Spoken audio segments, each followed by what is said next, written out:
اور ہم as a مسلم خدا کو ایک مان، ونس آف اللہ، کہ اللہ کے سوا خدا نہیں، لا الہ الا اللہ کے سوا کوئی. بہرحال تو کوئی دعویٰ کرتا ہے اگر کہ ایک سے زائد خدا ہیں، تو اب ہم اسے لاجیکلی کس طرح سمجھائیں؟ اسے اللہ تعالیٰ نے بہت ہی آسان سے قرآن میں سمجھایا ہے، صرف ایک ہی آیت. جو عقل میں ہوگا وہ کے ساتھ بات. سب سے پہلی چیز، جو شخص اس بات کا دعویٰ کرے گا یا کر رہا ہے خدا ایک سے زیادہ ہے، تو ہماری جانب سب سے پہلا سوال اس کے، یہ جو مختلف خدا ہیں کیا اپنے پاور کی طاقت قوت کے اعتبار سے سب برابر ہیں؟ بعض کم ہیں اور بعض زیادہ ہیں. کیا ہوگا؟ سب سے پہلا سوال یہ بھی بات ہے، سوال کریں اگر خدا ایک سے زائد ہے تو کیا مثلا دو لے لیں، یہ دعویٰ کرتا ہے کہ دو خدا، بس ایسے ہی ایگزامپل، تو کیا دو خدا طاقت، پاور اور قوت کے اعتبار سے برابر ہیں یا ایک دوسرے سے کمتر ہے؟ ایک دوسرے کے مقابلے میں کمتر ہے اور دوسرا بڑا. تو اب اگر کوئی یہ کہتا ہے کہ نہیں ایک کے پاس زیادہ پاور ہے اور دوسرے کے پاس کم پاور ہے، یعنی دوسرا خدا روزہ خدا ہے، اس کے پاس قوت طاقت کم ہے، لہٰذا ایک دوسرے سے کمتر ہے، تو ایسی سچویشن یہ یاد رکھیے کہ کمتر ہونا یہ ایک عیب ہے، یہ ایک نقص، یہ ایک ڈیفیکٹ ہے، اور جس ذات میں بھی عیب ہو وہ خدا نہیں ہو سکتی. لہٰذا تمہارا وہ روزہ خدا تم کمتر خدا نمبر 1 کے مقابلے میں وہ تمہارا دوسرا خدا خدا ہے ہی، لہٰذا ثابت ہوا کہ خدا ایک ہی ہے، کیونکہ خدا کے اندر تمام کمالات کا ہونا لازمی اور اس کے اندر کسی بھی عیب اور نقص کا ہونا ممکن نہیں ہے، امپاسبل ہے. یہ ایک عقلی بات ہے کہ ہم ایسی خدا کی عبادت کیوں کریں جس خود نقص ہے. خدا کیسے ہو؟ خدا کیسے ہو؟ لہٰذا اگر تم کہہ رہے ہو خدا ہے تو سب سے پہلا سوال کہ کیا پاور کے اعتبار سے، طاقت کے اعتبار سے سب برابر ہے؟ اگر برابر نہیں ہے تو جو برابر نہیں ہے خدا نہیں، کہ کمتر ہونا یہ ایک عیب ہے، خدا کی ذات میں کوئی عیب، لہٰذا اندر عیب نہیں. اب اگر یہ کہ نہیں سب برابر ہیں، مختلف خدا ہیں، طاقت اعتبار سے اس سچویشن میں برابری بھی عیب ہے. برابری کیوں عیب ہے؟ کیونکہ برابری اگر ہے طاقت میں تو اس سے ہمیں یہ معلوم ایک خدا دوسرے خدا کو، ایک خدا دوسرے خدا کو ہرا نہیں سکتا کیونکہ برابر طاقت ہے. لہٰذا کسی ذات کا کو نہ کر پانا، ایک خدا کا دوسرے خدا کو ہرا نہیں پانا، نہیں کر پانا یہ ایک انکیپیبلٹی اور انکیپیبلٹی عیب ہے. لہٰذا جس ذات کے اندر عیب ہو وہ ذات خود. اگر آپ کہہ رہے ہیں وہ برابر ہے، طاقت برابر ہے، غالب نہیں مغلوب نہیں، اور جب وہ مغلوب نہیں ہو سکتا ہے دوسرا خدا ہار نہیں، تو یہ خدا جو غالب آنا چاہ رہا ہے وہ کیپیبل ہو گیا، وہ غالب ہونا چاہ رہا تھا، سامنے والے کو ڈیٹ کرنا چاہ رہا تھا، وہ کر نہیں پایا. لہٰذا جو ذات کسی پر عاجز اسے عاجز، جو ذات پر عاجز ہو تو یہ عیب ہے، اور خدا کے اندر کوئی عیب نہیں. اور اب اگر آپ یہ کہیں کہ نہیں وہ غالب آ سکتا، خدا کو کیا جا رہا ہے، روزہ خدا ہے، وہ مغلوب سکتا ہے، ہار بھی سکتا ہے، میں ہار جانا یہ ایک عیب ہے، لہٰذا جو ہار گیا وہ خدا ہے ہی نہیں، ثابت ہوا کہ خدا ایک ہی. اب کو یہ کہہ سکتا بھائی آپس میں کی لڑائی نہیں، تو برابر ہے، قوت پاور برابر ہے لیکن ان کی آپس میں لڑائی نہیں. تو ایسی صورت میں ہم یہ کہیں گے اور یہی ماننے ہوں گے کہ سارے خدا اپنے ایک دوسرے کو برداشت کی، یعنی انہوں کا اظہار کر دیا کہ بھائی میں خدا میں دوسرا بھی موجود ہے، لہٰذا چلو ہم تو غالب نہیں آ سکتے، ہم لڑیں گے نہیں. گویا کہ مجبوراً وہ لوگ بیٹھے ہو، اور مجبور ہونا یہ بھی کیا ہے؟ ایک عیب ہے جو ذات میں نہیں. اسی لیے اللہ تعالیٰ نے فرمایا الحمدللہ رب العالمین. جب آپ قرآن کی الفاتحہ کی تو الحمد یہاں پہ الشکر بھی لا سکتے ہیں، الثناء بھی لا سکتے ہیں. الفاظ کے الحمد میں تمام تعریفیں، تمام کمالات، تمام بہترین صفات صرف اللہ کے، صرف ایک اللہ کے لیے، للہ، اللہ کا کوئی تثنیہ ڈوئل فارم. اب دوسری بات، اب جو شخص کہہ رہا ہے کہ خدا ایک سے زائد ہے، تو میرا دوسرا سوال اس کہ کیا وہ مختلف خدا اپنے رازوں اور اپنے جو راز ہے، جو علم ہے، دوسرے خدا سے چھپا سکتے ہیں یا نہیں؟ چلیں دو خدا کا میں سمجھانے کے خدا، ایک خدا کو آپ ایک کہہ لیں، خدا تو اللہ کی، بلکہ اللہ ہی کا دفاع کر رہے ہیں ہم یہاں پہ، اور اللہ اب خدا ایک خدا بھی. اب آپ نے کہا کہ یہ دونوں خدا برابر ہے، تو میرا سوال یہ کہ خدا نمبر اے جو ہے اپنے رازوں کو، اپنے خدا بی نمبر بی چھپا سکتا ہے یا نہیں؟ اپنے علم، اپنے رازوں کو چھپا سکتا، کچھ کر سکتا ہے تو اگر خدا نمبر 1 ایک کو ہٹا کے اگر آپ خدا نمبر 1 اپنے رازوں خدا نمبر چھپا سکتا ہے، خدا نمبر سے ذات کے رازوں کا مخفی ہو جائے، یہ ناواقف اور لا علم، اور ناواقفیت اور لا علم ایک عیب ہے کہ ذات میں. ایک بیچ میں انٹرپٹ کر رہا ہوں، ریلی سوری، لیکن آپ تھوڑا سا پیس سے پڑھا رہے ہیں اور یہ ساری باتیں نوٹ تھوڑا سا جی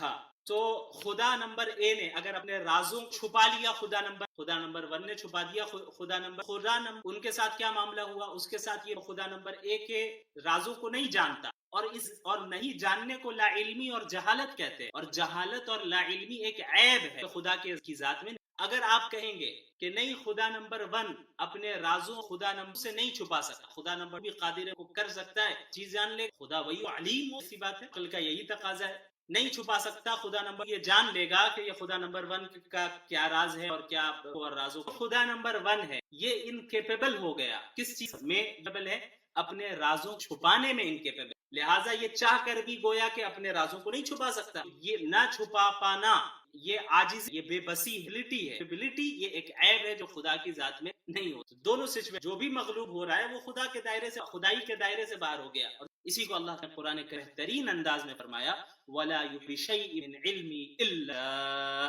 وہ لوگ اللہ کے علم کا احاطہ نہیں کر سکتے سوائے اتنا جتنا اللہ خود، لہٰذا اللہ پر قادر ہے، اللہ کا علم اتنا وسیع، کوئی اللہ کے کا احاطہ نہیں، راز ہے اور اللہ کے علم کو مکمل طور پہ نہیں جان سکتا، بس اتنا جان سکتا ہے انسان جتنا کیپیبل ہے۔ آیت نمبر 5۔ بہرحال چلیے یہ تو ایک ہو گیا مسئلہ، اب آئیے ایک مختلف انداز میں ایک اور سوال، کہ اگر آپ کہتے ہیں کہ ایک سے زائد خدا ہیں تو ہمیں یہ بتائیں کہ جو کائنات کا سسٹم چل رہا ہے، کمپلیکس نظام چل رہا ہے، تو اس کائنات کے نظام کو چلانے میں وہ مختلف خدا کیا ایک دو محتاج ہیں یا محتاج نہیں ہیں؟ یعنی کائنات کے سسٹم کو اگر آپ کہہ رہے ہیں خدا ہے 4 خدا ہے تو بھی آپ مان، کیا سب اس سسٹم چلانے ایک دو محتاج ہیں یا پھر ہر محتاج نہیں؟ ہر ایک خدا خود اکیلا پورا نظام چلا سکتا ہے کائنات، محتاجی دو کوشش۔ اگر آپ یہ کہ نہیں سب مل کر چلاتے ہیں اور ایک دوسرے محتاج ہیں، ڈیپینڈنٹ ہے، محتاجی یہ بھی ایک عیب ہے، خدا کی ذات میں یہ عیب نہیں ہو سکتا، لہٰذا ان خدا نہیں ہوگا کسی کا محتاج ہو، کسی کا محتاج نہیں، خدا وہ عقلی بات ہے، ہم ایسے خدا کی خود بے نیاز کی پابند ہو اس کی، بہرحال محتاج ہونا یہ بھی ایک عیب ہے، لہٰذا اگر آپ نے یہ کہ محتاج ہیں پھر آپ خدا ہے جسے آپ سب باطل محتاجی۔ اب اگر کسی نے کہا کہ نہیں سب مل کر نظام تو چلا رہے لیکن کوئی کسی کا محتاج نہیں، یعنی ان سے ہر ایک خدا اس بات قادر ہے کہ وہ اکیلا پورا نظام، پھر ایسی صورت میں ایک خدا کے علاوہ باقی تمام خداؤں کی موجودگی، ان کا وجود غیر ضروری ہے، یعنی ضرورت ہے ان کے وجود، جب ایک خدا اکیلا پورا نظام تو باقی ذات نہیں ہے، اور مخلوق ذات کی ضرورت نہ ہو وہ ذات خدا نہیں ہو سکتا، خدا تو وہی ہے جسے کی ضرورت ہے اس کی، وَأَنْتُمْ وَاللَّهُ هُوَ الْغَنِيُّ الْحَمِيدُ، یا ایھا فاتر آیت یا ایھا الناس فقراء اللہ، اے لوگ اللہ کے محتاج ہو، اللہ هو الغنی، اور اللہ ہی وہ ذات ہے جو بے نیاز ہے، بے نیاز یعنی، اور وہ ایسی ذات ہے جس کی جاتی ہے، لہذا آپ کی رائے خدا ایک سے زیادہ ہے، ایسی رائے ہے اگر خدا اکیلا ہر ایک قادر ہے پورے نظام کو چلانے کے لیے، تو ایک کے علاوہ باقی کی غیر ضروری، اور انسان اور مخلوق کو اگر کسی ذات کی ضرورت نہیں ہے تو وہ ذات خدا کیسے ہو؟ وہ ذات خدا ہی نہیں ہو۔ انسان کو ہر لمحے اللہ کی پیدائش سے لے کے موت تک ہر جگہ وہ تابع ہے، چاہے مسلم ہو یا کافر ہو، جو پورا کائنات کا نظام ہے اس کے تابع ہے، وہ نہیں دن کو رات اور رات کو دن نہیں کر سکتا، چاہے وہ کافر ہو چاہے وہ نہ ہو، سب اس محتاج ہے، بھوک لگے گی ہمیں کھانا کھانا ہوگا، محتاج ہے، اللہ کے نظام کے محتاج ہے اللہ کی۔ چلیے اب ایک اور سوال یہاں پہ کھڑا ہو سکتا ہے، وہ سوال یہ کھڑا ہو سکتا ہے کہ اب اگر مانتے مختلف خدا پورے نظام کو چلا رہے ہیں تو ہمارا سوال یہ کہ کیا ایک خدا دو خدا کے کام میں مداخلت یعنی انٹرفیئر کر سکتا ہے یا نہیں؟ ایک خدا کے کام میں کر سکتا ہے یا نہیں کر سکتا؟ اگر آپ کہیں گے انٹرفیئر کر سکتا ہے، جس خدا کے کام میں کیا گیا ہے وہ خدا نہیں ہو سکتا کہ وہ اپنا دفاع نہیں کر، اور دفاع نہ کر پانا، اپنے خلاف ہونے سے روک نہ پانا، اسی کو عاجز ہونا کہتے ہیں، اور عاجز ہونا یہ ایک عیب ہے، لہٰذا وہ خدا تو نہیں سکتا جس کے کام میں۔ اور اگر آپ یہ کہ نہیں اگر کوئی مداخلت کرتا ہے تو دوسرا خدا اس بات کی طاقت رکھتا ہے کہ وہ اپنے آپ کو ڈیفینڈ کر دے اور روک لے، اس مداخلت انٹرفیئر ہونے نہ دے، کرنے نہ، تو پھر ایسی یہ خدا ہے جو مداخلت کر رہا ہے یہ عاجز ہو گیا، کیونکہ اس کو نہ کر پانا اس کوئی ایسی ذات کو عاجز کہا جائے، یہ خدا تو چاہ رہا تھا کہ دیا، لہذا ثابت ہوا خدا وہی صرف ایک ہے جو قادر مطلق ہے اور مختار کل ہے، ہر چیز پر مکمل اختیار، اور آپ پورے نظام کو پورا آپ کائنات کے سیدھا نظام ذرہ برابر بھی آگے پوری کائنات ہو جائے گی، اللہ تعالیٰ نے سورۃ الانبیاء میں آیت میں یہی ارشاد فرما کر آسان لو کان فیما آلہ اللہ فسبحان رب عم کہ اگر زمین و آسمان میں ایک اللہ کے سوا کوئی اور بھی خدا ہوتا تو اس زمین و آسمان کا نظام برہم اللہ کی ذات عیب سے پاک ہے، وہ اللہ کی نسبت کر. تو ہاں اللہ نے کیا کہا کہ اگر زمین و آسمان میں ایک کوئی اور بھی ہوتا زمین و آسمان کا نظام وہ ختم ہو جاتا درہم. لیکن ہم دیکھ رہے ہیں کہ نظام درہم نہیں ہو رہا ہے، لہٰذا یہ ثابت ہو گیا کہ خدا سے اگر ایک سے زائد خدا ہو تو کیا معاملہ خدا نکلنا چاہیے. دوسرا خدا یہ کہتا کہ ویسٹ سے. اب اس سچویشن میں ہونا تو کچھ ایک ہے، پرٹیکولر ڈے آج کے دن ایک خدا نے ارادہ کیا کہ آج سورج نکلے گا، نے کہا کہ نہیں ویسٹ سے نکلے گا. تو اب ہونا تو کچھ ایک ہے، یا تو ہوگا یا تو روزانہ ایسٹ. تو اب کیا ہونا ہے؟ اب دو میں سے جیت پائے گا، یا تو نکلے گا یا ویسٹ. تو اب اگر ایسٹ سے نکل رہا ہے تو یہ خدا اپنی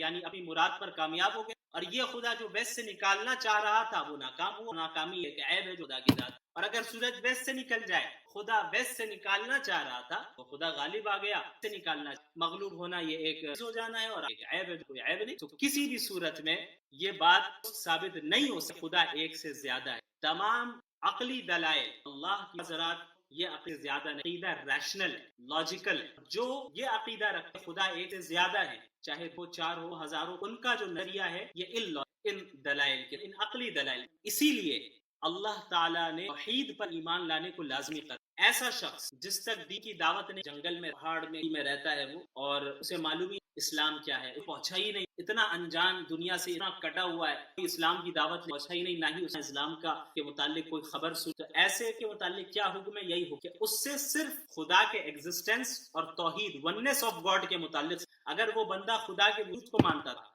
اور ایک اللہ کو مانتا تو اب باقی چیز کی بات ہی نہیں. اسلام کو کسی مسلمان کو دیکھا ہی نہیں ایسی جگہ پہ. تو لہٰذا اگر وہ خدا کو مان اور ایک خدا کو مان تو وہ خدا کو ماننا اور خداؤں میں ایک ہے یہ عقیدہ رکھنا کہ صرف ایک ہے، یہ صرف عقل سے ہی انسان جان سکتا ہے. اس کے لیے انسان کو باقاعدہ کسی درس انسان اگر اپنی عقل استعمال کرے پہنچ جائے گا اس کائنات کا کوئی بنانے والا ہے، جیسے کلاسز میں ثابت، اور اس حقیقت تک بھی پہنچ جائے گا کہ وہ بنانے والا صرف ایک ہے.